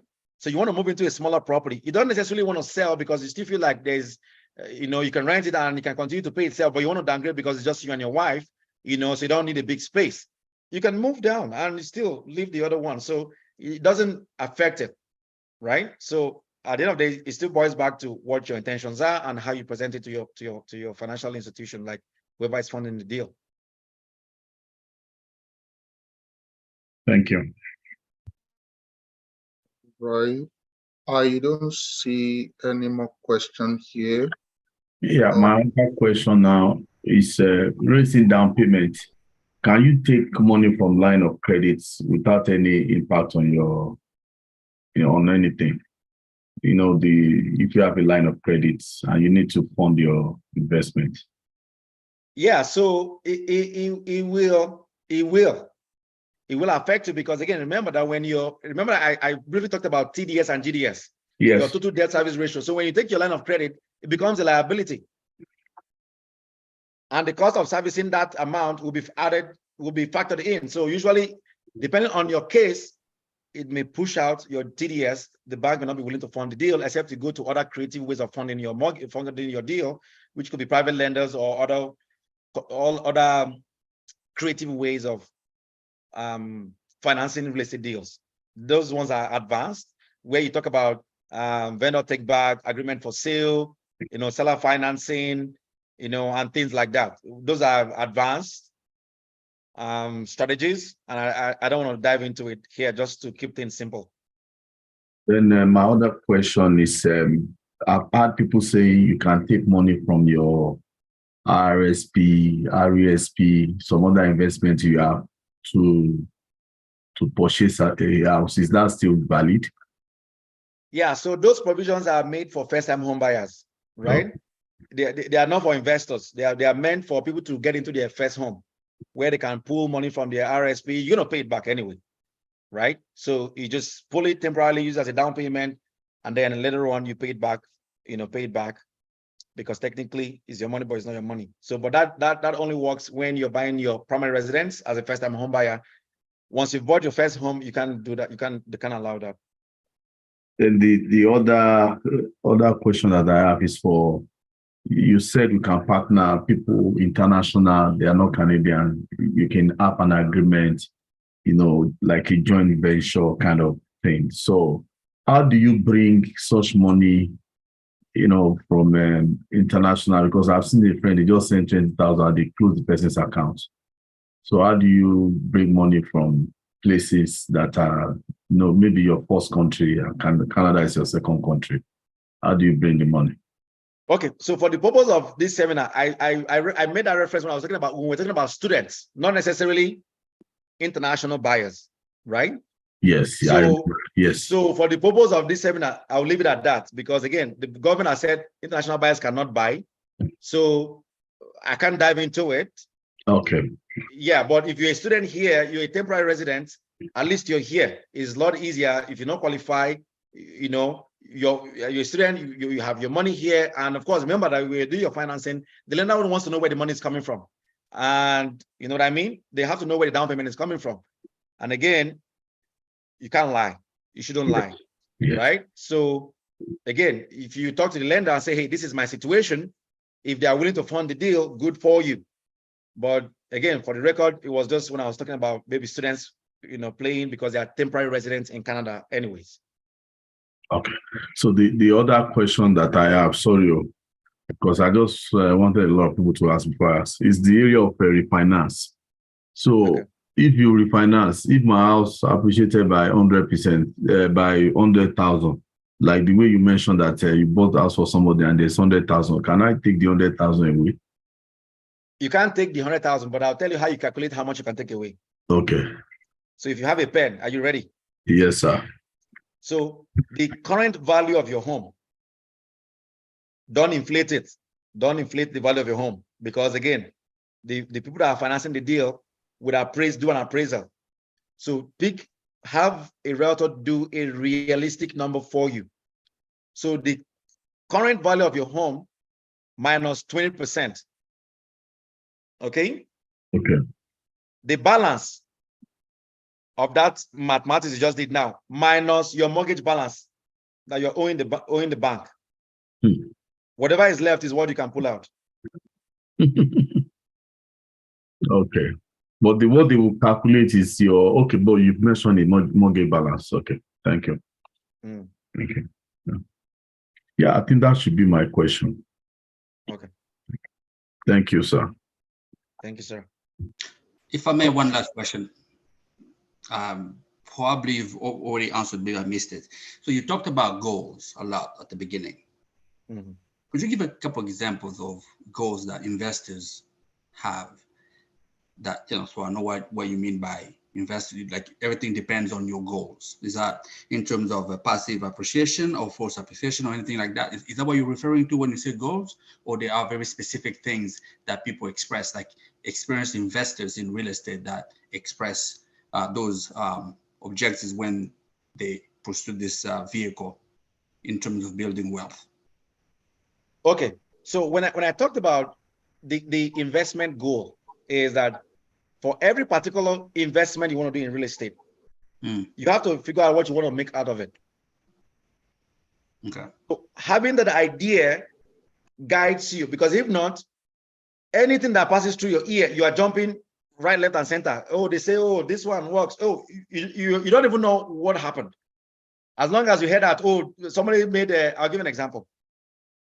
So in Ontario, they do what they call assignment sale. It's not common here.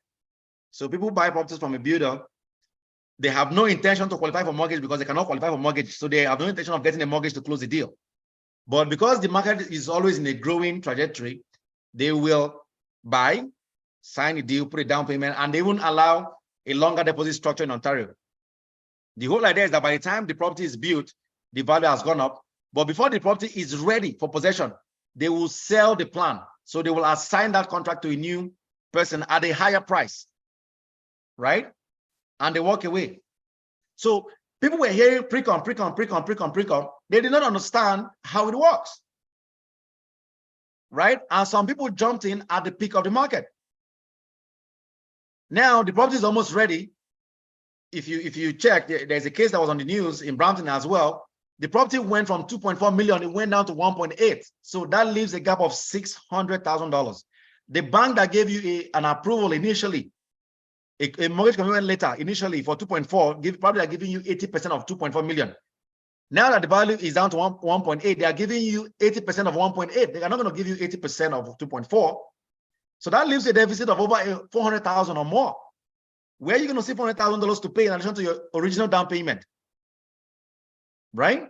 So now most of them are losing their homes, losing their deposits and things like that. And now we're beginning to see them we're beginning to see, I don't want to say they are the ones, correct? I take it back. But now we're beginning to see a lot of homes under construction going up ablaze in Ontario. Who is burning it? I didn't say it's the buyers that burnt it, but it's becoming alarming given the number of properties that are burning. So it's becoming a concern. So the idea here is to understand why you're going into this space. Understand why you're going into this particular deal, right? So if you say, I want to make a quick cash, maybe let's say somehow money comes into your possession and you just want to quickly, see if you can do a business with it, invest in real estate, and then pay back that money. So probably that money is going to be in your possession for like 1 year. Already, automatically, you cannot do buy and hold. It doesn't make sense because again, if you're doing buy and hold, if you want to buy and hold, remember, your mortgage product has to align with that goal. So in a buy and hold, the mortgage product that you need in a buy and hold has to be like a longer term mortgage because the longer, the better the interest rate, right? And then It has to be, oftentimes for you to get the best rate, it has to be a closed mortgage and then a longer term usually 5 years. If you break the mortgage before the 5 years, you pay a penalty. And the way it's charged is whichever is higher, either 3 months interest or interest rate differential. That's how they calculate your penalty. So it can be significant if you now 1 year after you say you want to sell the property, except there's a huge, massive passive appreciation, you might run at a loss because that penalty you're going to pay to the bank may take a profit. So if you're going to be investing for a short time, then it means that, so you know that this money that I have can only work for me short time, right? So your goal is to flip this money quickly. So it means that in terms of strategy, you're looking around fix and flip, or maybe buying a brand new construction or a quick possession that does not, that is, the basement is unfinished, but it has a separate entrance and is zoned for a legal suite. And then you quickly, make that improvement in the basement, and then you've done your markup, and then you sell it. So that way, within a 1 year time frame, you've gone from the beginning of the deal to the end of the deal, and then you're easily able to put back that money to where it belongs. Right. So that's what I mean by goal. So you have to understand your situation, understand what you want to do, what you want to accomplish in this particular deal. And trust me, you can use multiple strategies. You can have multiple goals. It doesn't have to be one goal. So let's say you can have a very vague goal, like about making money and creating wealth. Is a goal. Mm-hmm. And then you now dive down. What do I have? What are my strengths? What are my weaknesses? What's my strength in terms of capital that I have? What is my income potential to tell me how much I can leverage from the bank? Because again, really it's about leveraging. You need to leverage the bank's money. Cash on cash, you don't make money. Cash on cash, your return probably maybe 5%. Now that inflation is coming down by the time, inflation is even higher than your return. So it doesn't make sense. Right. But when you do the same deal, that same deal that you're getting 5%, 6% with the bank's money, you see your numbers, your return is going to shoot up to about 17 to 21%, which makes sense. Would you rather invest in a deal that is 6% or in a deal that is 17%? So that's why I explained that the goal and the strategy works hand in hand, and that means that you also have to understand what you're even doing. So that's what I meant by goal. Absolutely. Thank you. All right, thank you, sir. Then Lumi, you can unmute and ask your question. Yeah, thank you. I have a question. Right now, I mean, in the past 1 year, the trend has been, rates have been going up. Calgary seems to be an outlier in terms of like the pricing. Does it make good investing sense to maybe look at other markets instead of Calgary, where you showed us a chart where other markets are basically cooled down, we have had a reduction in price? Does it make sense to look at those markets? Let's say, for example, Edmonton, that's not as heated as Calgary, especially with the high rates from an investment standpoint. Yes, thank you. I get that question a lot. And this is my opinion. In the heat of what's going on in Calgary, Edmonton is still struggling, right? It means that you have no idea when the market is going to recover, because again, remember that we talked about forecast, right? And you're doing your forecast based on the data that is available to you at that time. It does not mean that things will not change. Things can change. That's the only thing that is constant in life. But based on the data you have, you can make at least a clear, informed decision that the market is going to go up soon. It might go up next month. It might not, but the data does not suggest that it's going to boom right away. So it means that when you go into markets like that, you might stay in that market longer. But also there's also a benefit that if the market moves faster than what the data are suggesting right now, if you do a kill. So you have to check your goal again. Are you willing to lock down this money for a longer time in a worst case scenario? Because now you're just hoping that something will happen and the market will boom. Okay, so if you're comfortable and you want to take that risk, you want to plant your money and wait there until the market booms so that you hit it twice, like it makes more sense for you, you can do it. But the reason I like Calgary is because the data suggests that the market is growing. So when you're doing your forecast, you work with data, it means that there's potential for growth. Haven't seen how it reacted during interest rate. It means that the market is strong. Now, what happens in the future? Well, one of the things that we foresee in the future is interest rate dropping. If interest rate drops, again, let me go back a little bit. the question you should ask again is, why is Calgary market moving forward? Is it sustainable? Okay. Having said that, if at this time, this market is like this, if interest rate goes down, which everybody hopes that it's going to go down, because one of the things that will push Edmonton market again is if interest rate goes down, it might push Edmonton market, right? Because it might push all the markets because people will now want to come back because they feel like houses are going to be affordable.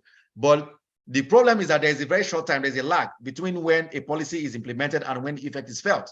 So when interest rate starts going down, remember the interest rate is not going to go down to 1%. Remove your mind there, it's not happening. You can see what the BOC, their goal is.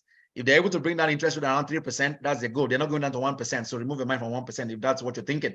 So, and it's going to be a slow process, right? It's going to be a slow process. So again, you have to figure out, look all these factors. That's where it's good to work with a professional. Don't try to make all of these decisions yourself because you don't have the data. And then when you work with a professional, you'll be able to ask and they'll be able to give you their opinion and then try to get some data to back up what they're telling you. So while you might want to do the Edmonton play, you might hit it well. It might end up being well for you because if the market changes, in a good way, boom, you got it at a good price, and then now you're enjoying passive appreciation. But if it doesn't, it might eventually appreciation will come, hopefully. But the question now is the question of time. When is it going to happen? Is it going to happen soon, or is it going to take a longer time? If you're comfortable playing that way, putting that money there, holding it and hoping that whenever it happens, I'm fine with it. Good for you, go for it. In a Calgary is a little bit more predictable. So I'll give an example. If you use, maybe you have $120,000 or $130,000 right now, and then you go to Edmonton and you invest, let's say $90,000 of that money. In Calgary, you invest the whole 120 or 130,000. Within a space of 1 year, except something like we said happens in Edmonton. Edmonton is struggling. But in Calgary, there is tendency, given what we're saying, that in the next 1 year, you might get maybe extra $60,000, $70,000, $80,000. Would you rather plant, look at your return on investment, how much you invested and how much return you've gotten? Are you comfortable putting that money in Edmonton and getting that low return because you are waiting for the D-Day where you're going to cash out when profits are going to go up? Again, is your goal. You have to figure out what you want, add your risk tolerance, and then you'll be able to decide where you want to play. So I can't tell you, personal preference is I'll play in Calgary, but if you feel like you want to play in Edmonton, why not? You can play in that market. Thank you. Okay, thank you, sir. So we have about 15 minutes thereabout to, our scheduled time to round up. But is there any question? So, sir, for the sake of the people that join us for this program, that they are just maybe want to purchase their first house, and then for them to get something out of this seminar, because everything we've been talking about is investment. So 5 to 10 minutes, can you round up maybe advice you can give them, the process, just for a recap of everything for the first-time home buyers? Okay, yeah, thank you. So again, we are focusing on investment because the seminar says real estate investment, right? So I want to stick to the theme or the topic of the seminar, but having said that, let me just throw this out there. Yes, again, we still, even though I'm a broker, I'm also actively trading real estate, so I still help clients buy and sell. So if you're looking to buy, you can still buy. And again, even if you're buying, even if it's your first home, that's why I love duplex, if you can afford a duplex, because you are having a roof over your head, but at the same time, you're making an investment because there's an income coming from the basement. In a case where you buy a property with a legal suite. So there is, because of this potential of a duplex, it has made it a very, very rare commodity to find in our market. Speaking of which, there is a deal that just, there's a builder that just released few lots. They just sent me the pricing today. So it's pretty much like a VIP access because we've done quite a number of deals with them this year alone. So they sent me the numbers today, right? They have only they only released 12 lots, okay? And they already have 5 on hold. The remaining 7, they have it on hold for me for 48 hours for me to be able to connect with my clients and make a decision whether or not we're going to buy. So it's pretty much like a VIP access thing, right? But one thing I can tell you based on what I'm seeing, and even my clients that I've already spoken to in 1 hour before this stuff, I don't think, my agents as well, I've already notified my agents, I don't think it's going to take us 3 days to sell the remaining 5, in all honesty, with all sense of humility. And that's because of the nature of that property, the feature, right? So in a case where you're buying your first home, so let me go back to the real deal.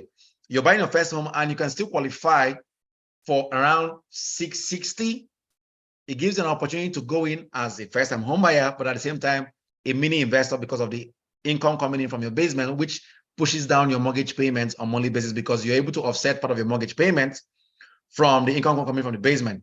So having said that, one of the things that is advisable that you do if you're buying your home for the first time is to ideally connect with a mortgage broker, but you can also connect with a realtor first who will also learn about your situation and connect you or refer you to a mortgage broker who will then do the due diligence in terms of financing and figure out exactly how much you can qualify for. So the whole idea is that it's good that you do a mortgage pre-approval so that you can know how much you can get. So you can set your budget for the kind of house you can buy. That's one of the major benefits of doing a pre-approval. So either if you know a mortgage person, talk to the mortgage person to do a mortgage pre-approval so they can know what you can buy. And then after that, you connect with a realtor, or you can connect with a realtor who will now refer you to a mortgage person who can pre-qualify you. In my case, I'm also a mortgage broker, just so you know. And that's why I'm able to provide insights, when some of those mortgage questions came up, because I'm a mortgage broker as well. Though I'm actively on the real estate side of things, I don't try to do both, actively do both, because I really want to, do more good on this side. But the other thing is that because I'm a mortgage broker, I understand the financial market. I understand how it interacts with the real estate market. I understand different lenders' underwriting guidelines. So when I talk to people, I understand their situation. I'm able to point them or send them where they should go and then get the mortgage done. And that also because I also like to refer my business, also kind of just let other people that are fully into mortgages, also gain business from me as an individual and as a brokerage. So, but even me personally, part of the advantage of working with me personally is that I get a chance to even do an assessment for you to tell you how much you can qualify for. And based on that, we'll be able to set a budget. So, but whether or not you're working with me or you're working with another realtor, it's always good that you do a pre-approval for two reasons. One, you know how much you can qualify for. The second reason is if you're doing an actual pre-approval, not pre-qualification, actual pre-approval, the lender can do, depending on the lender you're also working with, can also do what they call a rate hold for either 90 days or 120. So in a case where the interest rate is when an interest rate rising environment, especially for a fixed mortgage, right?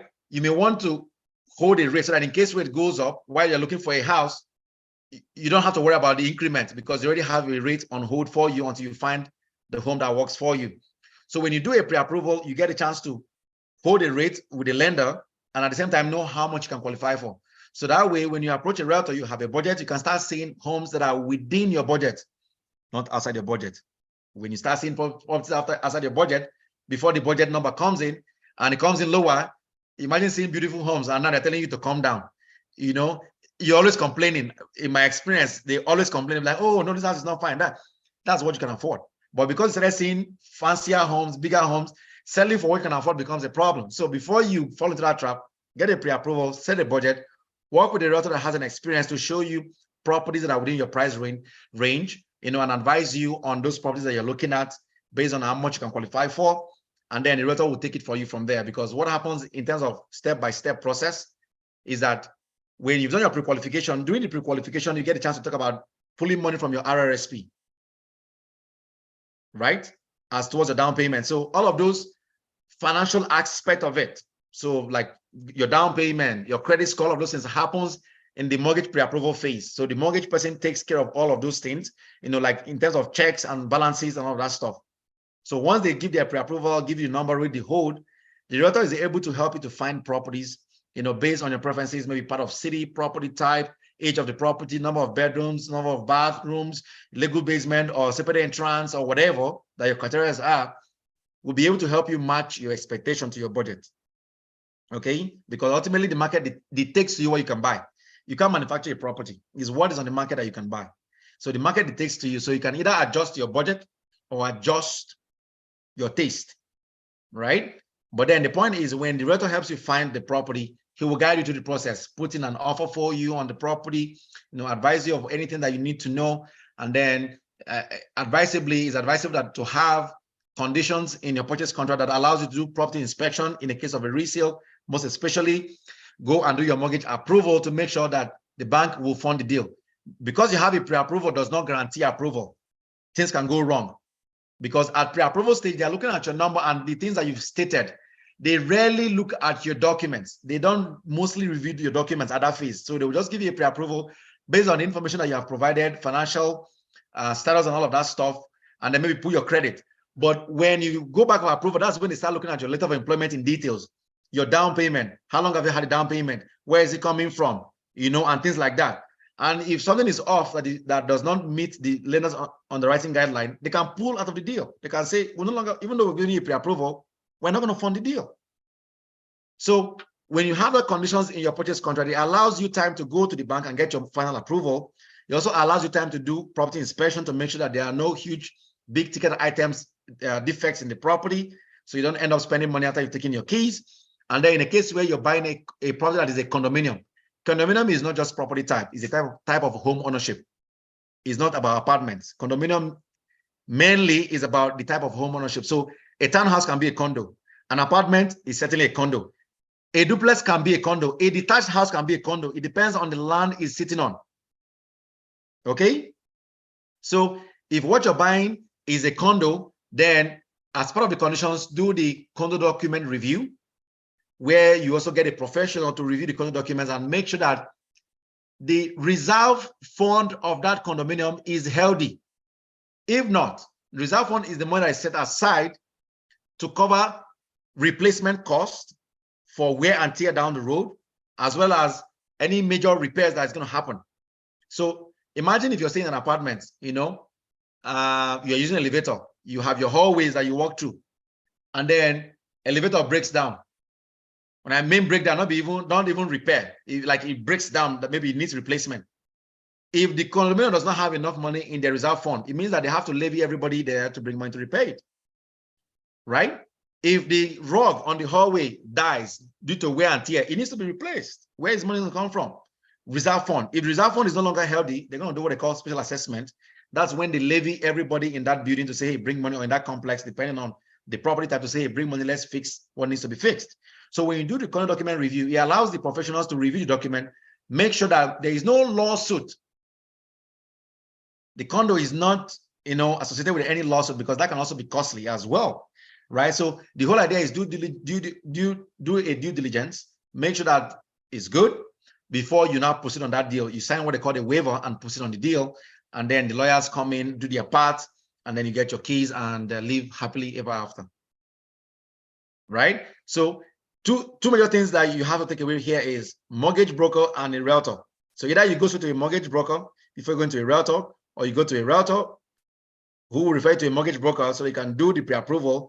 And then if you work with an experienced realtor, he will or she will guide you through the process till and even after you take your keys. We'll always provide support, which is what I do for my clients. Thank you so much, sir. Thank you. That was very enlightening. So we're gonna ramp up this program. Then I'm gonna pass it to Pastor Segun to do vote of thanks and then to wrap it up. God bless you, my brother. God will promote the work of your hand. You will go to places in the mighty name of Jesus. Amen. You've really opened our mind, opened our sight. God bless you. In Luke 14:28 to 30, Jesus Christ was saying that who will start a building? You want to build a building, you do not first sit down and calculate the cost. People will make fun of you. People will make jest of you. This is why we listen to topical issues like this. And I know that God will continue to bless us. God will continue to, open our eyes in the mighty name of Jesus. Amen. God will bless you, my brother. We really love you. Everything you've said, we love it. And God will help us in the mighty name of Jesus. I just want to introduce the church to everyone. This Palace of Grace, it's a branch of Redeemed Christian Church of God. We have beautiful programs like this. There's another one that is coming soon. That is for the couple, September 20th. If you are interested, feel free to reach out to us. We can find a way to connect you to it. And most importantly, as you go in every of your desire, put God first. He said, earth is of the Lord and the fullness thereof.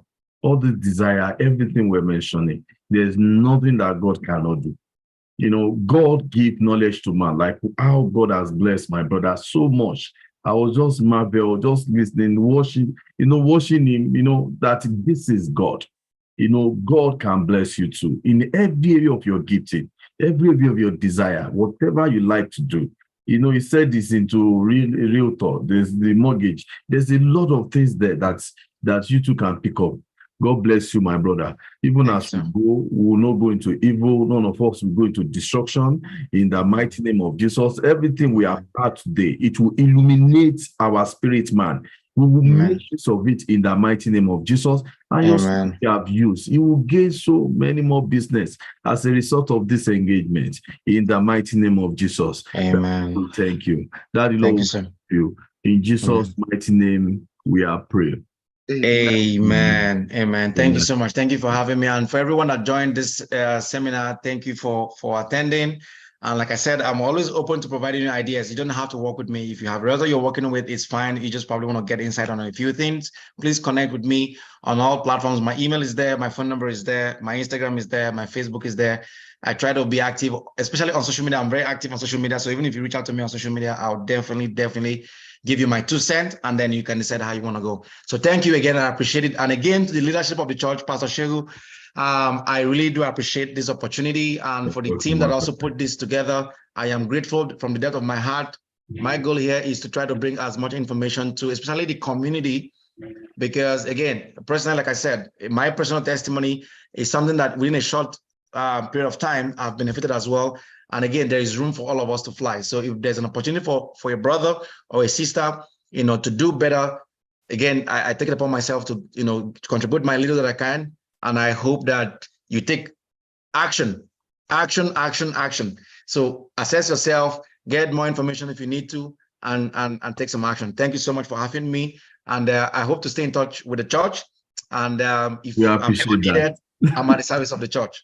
You're welcome, my brother. God bless you. Congratulations to the welfare team of the church, Brother Yemi, Brother Michael, Sister Rita, every member of that team. God bless you. And you can see on the screen the next program we're bringing. We also bring in people that that are veteran in the area of marriage and everything. If you want to be part of it, feel free to reach out to us. God bless you. Let us share the grace. May the grace of our Lord Jesus, the love of God, and the fellowship of the Holy Spirit be with us now and forever. Amen. Surely, Lord, goodness and mercy shall follow us all the days of our lives. And the house of the Lord forever.